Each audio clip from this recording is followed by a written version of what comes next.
प्यारे बच्चों, लोक प्रशासन के तत्व भाग 3 में आपका स्वागत है। आज हम शेष बहुविकल्पीय प्रश्नों के उत्तर के बारे में जानेंगे। तो जानते हैं आज के प्रश्नों के उत्तर के बारे में। आज का प्रश्न है प्रश्न नंबर 94।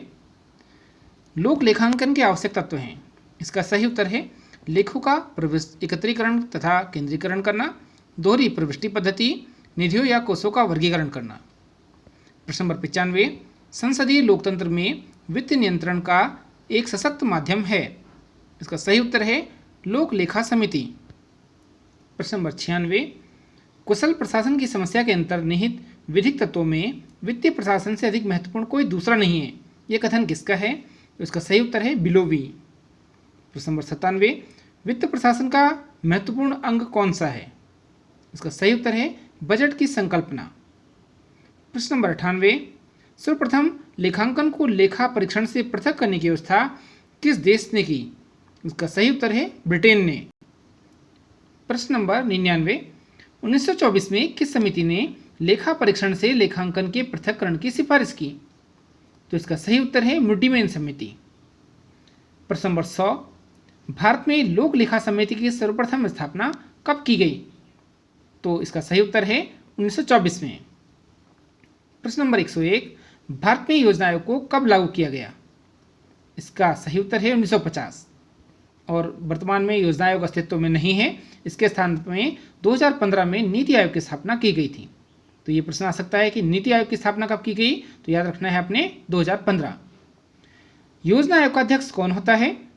प्यारे बच्चों, नीति आयोग या योजना आयोग दोनों के अध्यक्ष प्रधानमंत्री होते हैं। वर्तमान में योजना आयोग अस्तित्व में नहीं है, उसके स्थान पर नीति आयोग अस्तित्व में है और इसके अध्यक्ष नरेंद्र मोदी हैं।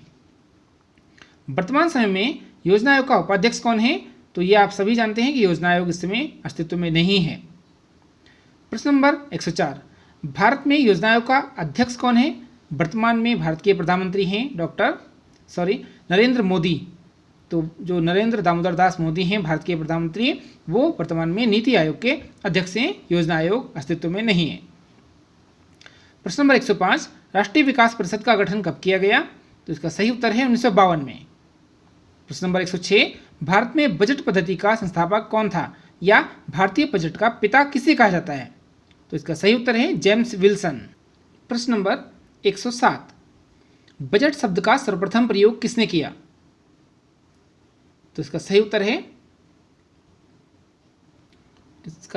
है ब्रिटिश संसद के सदस्यों के द्वारा, क्योंकि जब रॉबर्ट वालपोल के द्वारा बजट प्रस्तुत किया गया तो वहाँ की संसद के जो सदस्य थे तो उन्होंने कहा था कि बजट खोला गया। तो ये बूजे शब्द से निकला है और सर्वप्रथम इसका प्रयोग किया गया था बजट का 1733 में। प्रश्न नंबर 108। नियंत्रक एवं महालेखा परीक्षक की नियुक्ति कौन करता है? इसका सही उत्तर है राष्ट्रपति। प्रश्न नंबर 109। प्रत्यायोजित विधायन को नवीन निरंकुशता की संज्ञा किसने दी? इसका सही उत्तर है लॉर्ड हिवार्ड। प्रश्न नंबर 110। प्रदत्त व्यवस्थापन के प्रमुख आलोचक कौन थे? इसका सही उत्तर है लॉर्ड हिवार्ड। प्रश्न नंबर 111। संसद ने अपने अधिकार उस नौकरशाही को समर्पित कर दिए हैं जो प्रच्छन्न रूप से उसका यथार्थ में उपयोग करती है। यह कथन किसका है? तो इसका सही उत्तर है रेमजे म्योर। प्रश्न नंबर 112। स्वीडन में ओम्बुड्समैन की स्थापना कब की गई? इसका सही उत्तर है 1809। प्रशासन में भ्रष्टाचार उसका सबसे बड़ा दुर्भाग्य है। प्रश्न नंबर 113 है आपका, प्रशासन में या शासन में भ्रष्टाचार सबसे बड़ा दुर्भाग्य है। यह कथन किसका है? इसका सही उत्तर है प्रोफेसर रुथना स्वामी। प्रश्न नंबर 114। भारत में ओम्बुड्समैन नामक संस्था को किस नाम से जाना जाता है? इसका सही उत्तर है लोकपाल। और वर्तमान में आप सभी जानते हैं कि पिनाकी चंद्र घोष भारत के लोकपाल संस्था के अध्यक्ष बनाए गए हैं। प्रश्न नंबर 115। प्रशासन पर नियंत्रण किसका होता है? इसका सही उत्तर है कार्यपालिका, विधायिका और न्यायपालिका। प्रश्न नंबर 116। जन शिकायतों को दूर करने के लिए किस संस्था का जन्म हुआ? इसका सही उत्तर है ओम्बुड्समैन। प्रश्न नंबर 117। भारत के 12 राज्यों में कौन सी संस्था कार्यरत है? इसका सही उत्तर है लोकायुक्त। प्रश्न नंबर 118। भारत में ओम्बुड्समैन संस्था सिद्धांत कब स्वीकार किया गया?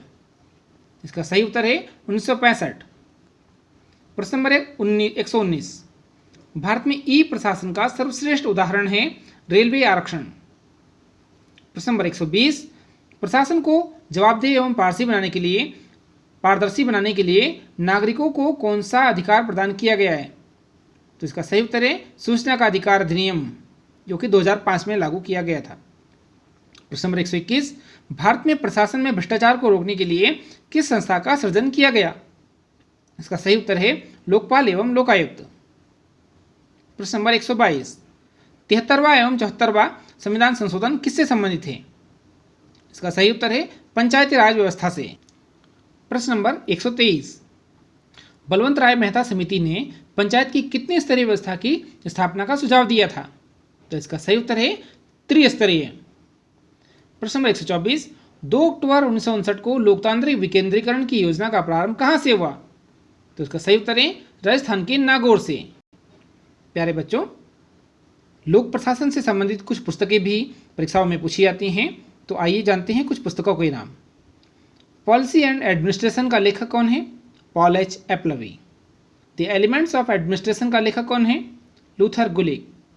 General and industrial develop management का लेखक कौन है? Henri Fayol. The study of administration, इसका लेखक कौन है? Woodrow Wilson. Introduction to the study of public administration का लेखक कौन है? L D White. The function of executive का लेखक कौन है? Chester I Barnard. The science of public administration का लेखक कौन है? Robert A Dahl. Public administration का लेखक कौन है? Dimock and Dimock. Papers on the science of administration का लेखक कौन है? गुलिक और Urwick. The problems of administration, Herbert Simon. Administrative behaviour का लेखक कौन है? Herbert Simon. Elements of administration का लेखक कौन है? Urwick. Introduction to the public administration, George R Terry. Scientific management का लेखक कौन है? टेलर। मॉडर्न पब्लिक एडमिनिस्ट्रेशन का लेखक कौन है? Negro and Negro. आशा है ये सभी प्रश्न तथा ये पुस्तकें आपकी परीक्षाओं में उपयोगी सिद्ध होंगी। परीक्षाओं के लिए शुभकामनाओं के साथ आज के लिए इतना ही। धन्यवाद।